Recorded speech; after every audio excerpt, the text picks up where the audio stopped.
Here we have Nick. Nick is our star athlete and he is perfectly healthy. Now concerning type 1 and type 2 diabetes, he does not have it, which means the pancreas will make insulin. Therefore, the insulin will travel its way over to the bloodstream from the pancreas and it will jump in front of the glucose. Now once it's in front of the glucose, the insulin will hit this insulin receptor, knock on the door, say hello, I'm ready to come in, travel its way in to the GLUT4, activate one of the GLUT4s to come off, peel off into this bloodstream over here, grab a glucose, pull it back in, and create ATP, therefore creating energy for him to be the star athlete that he is. Here we have Bob. Now Bob has type 1 diabetes.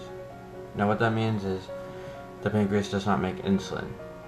And if the pancreas does not make insulin, there is no insulin to travel through the bloodstream, to hit the insulin receptor, to cause the GLUT4 to come out into the other bloodstream and pick up. Here we have Jill.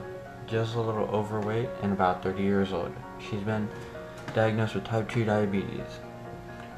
What that means is the pancreas makes insulin, but once it travels to the bloodstream, knocks on the insulin receptor, knocks on the door, says, hello, let me in, but does not allow anything to come in, not activating the GLUT4 to pick up the glucose and bring it back in to make ATP and create energy for her.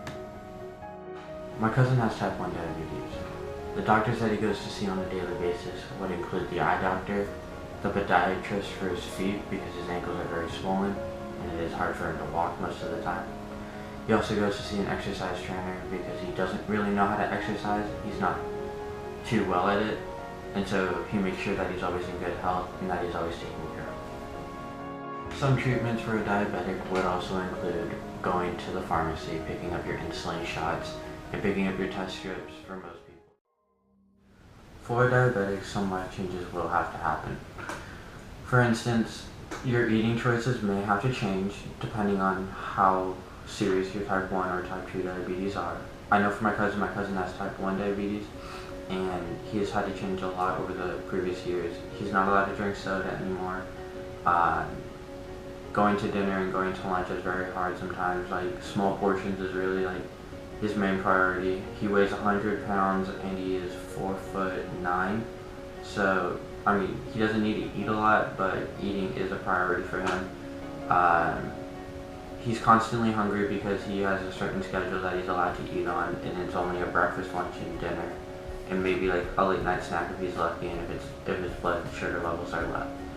Other life changes that a diabetic would have to make is exercise. Exercise is key because, especially for type 2, because type 2 mainly is caused by obesity, and so that can change over time and that can develop a better lifestyle and you can be healthier.